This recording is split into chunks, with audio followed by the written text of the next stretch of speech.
The MCU has been operating for roughly 2 decades, and most fans would agree that they've accomplished a noteworthy job of tying their movies, TV shows, comics, and other exhibitions into an evolving continuity. Even when a film has been ongoing for decades, scrutiny can unveil lingering queries and clumsy plots that spark controversy among fans. Join us as we unveil 10 plot holes. Up first, the inconsistency of PIM technology. According to Marvel, PIM technology alters just the size of the user, not the mass. This theory seems illogical and creates a stir in the scene where Hank carries a shrunk tank the size of a keychain, which should still weigh tons as a regular-sized tank in his pocket. This theory was further proven incredibly inconsistent as Redditors put forward more examples to justify their argument. If the mass isn't altered like Marvel claims, Ant-Man should have found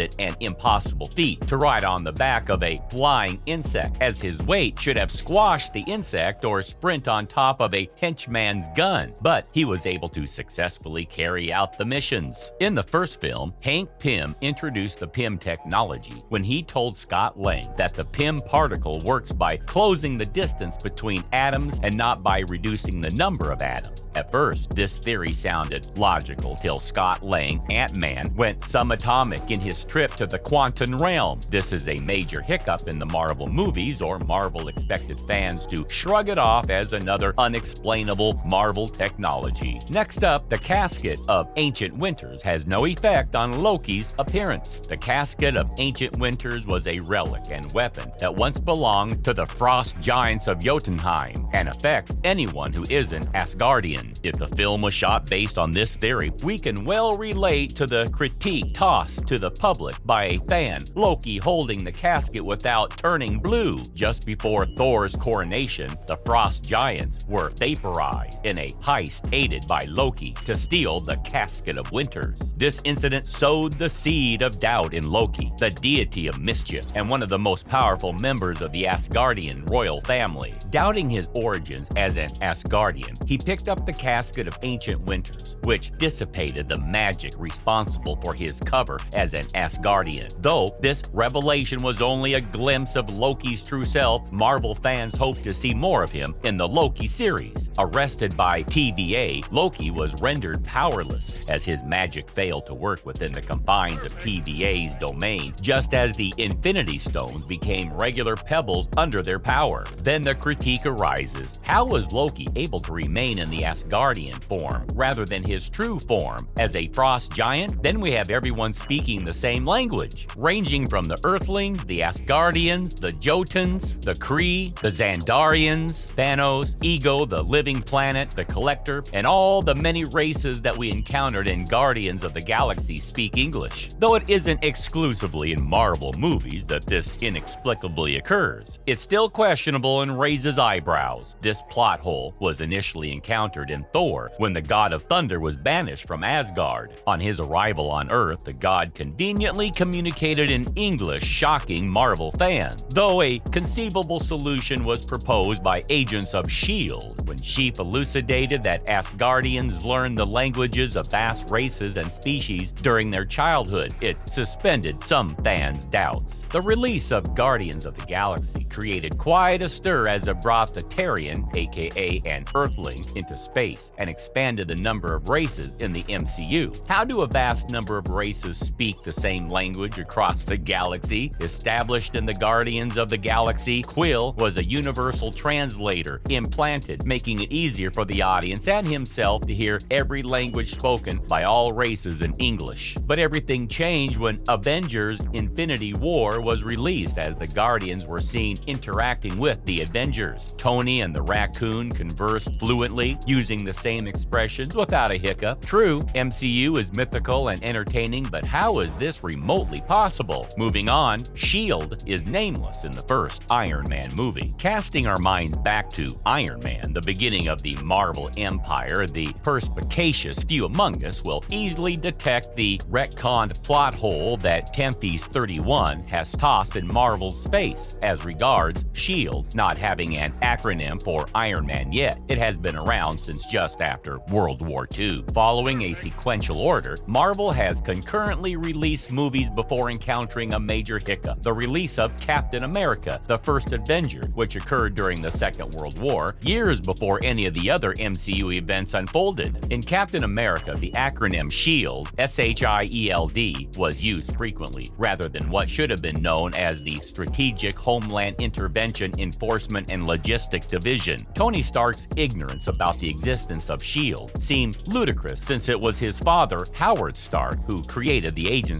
and also as a weapons manufacturer with strong government ties. Next up, Laura Barton still has a cell phone planned after the snap. Following the snap of Hulk's fingers, which brought back those Thanos dusted into non-existent Hawkeye, Clint Barton's phone starts to ring. Sharing an endearing moment with his wife Laura, who was at the other end of the phone, also ascertains the authenticity of the snap and sparked a stir among Marvel fans. To make an immediate phone call, she would need a charged phone and cell phone service, implying that Clint had been paying for service and electricity bills through the 5 years Laura was gone. The theory sounds nonsensical given that Laura's absence had destabilized Clint and turned him into a serial killer. Always on a murder spree, why would he pay electricity bills for the house he no longer resided in, or even pay for his wife's cell phone service? Then we have Rhodey's change of appearance. Recasting is a tale as old as time in the movie industry. Colonel James Rupert Rhodey was released when Terrence Howard gets replaced by Don Cheadle in Iron Man 2. The change was justified as the character had undergone surgery. Redditors, never short of critiques, again tossed another one to the public as a fan reveals that they never explained why Rhodey had plastic surgery. As casting modifications aren't strange to most Marvel fans, it would have been best if the American franchise didn't acknowledge the change in the character's appearance. The franchise's unsuccessful endeavor to explain the recast created quite a stir among Marvel fans as they demand to know the reason behind the surgery. Next up, Loki's power. Inferiority to humans doesn't merit God's divine status, and Asgardians have unfailingly shown that. Though not all Asgardians are as strong as Thor, Loki has oftentimes shown he's up to the task. Raised as an Asgardian prince, Loki is in truth a Jotun, a frost giant with superhuman strength and stability. During the Avengers, he survived an attack from Hulk and is seen to beat Captain America at their first encounter in hand-to-hand combat and fling Tony Stark across the room out of a window, further proof of his physical prowess. But all this doesn't add up in the later episodes of the Loki series, as it delved into Loki's solo adventures where Loki was rendered powerless and was contended physically. What happened to his superhuman strength? This calls to mind the critique exposed by another fan pointing out how he was easily trashed by a man in a grocery store, but can make quips after getting slammed around by the Hulk.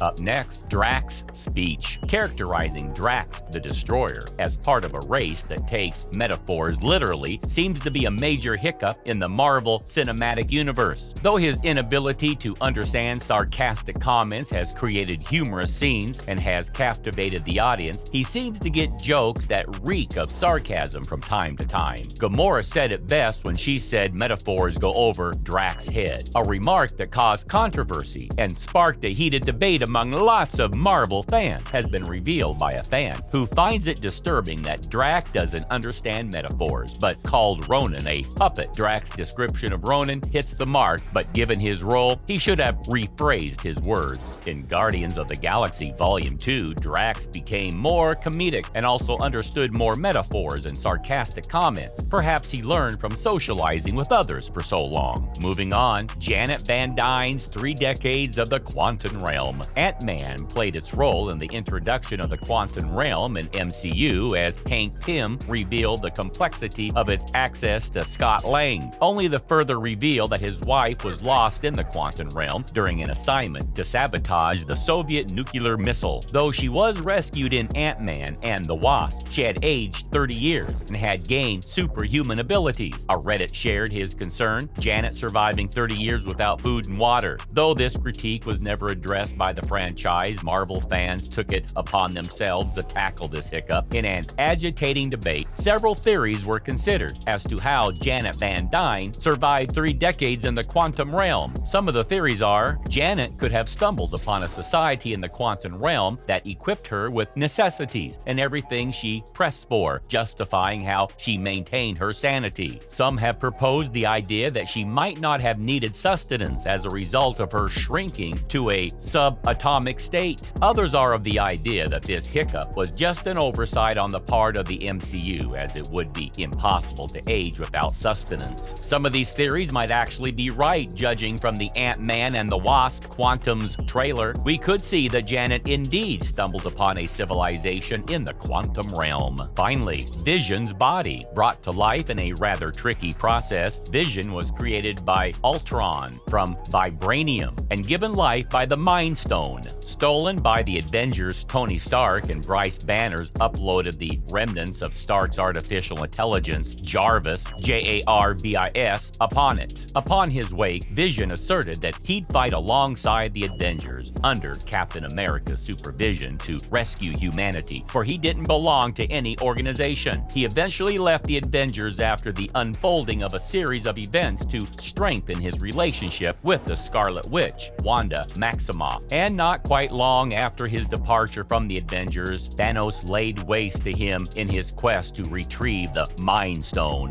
In WandaVision, it was revealed that Vision's body was being actively dissected at the Sword headquarters. After the snap, fans expressed their criticism that it's all a setup to drive Wanda to breach the facility and create another storyline for the two lovebirds. Sadly, this marks the end of today's video. Thank you for watching and see you at the next one.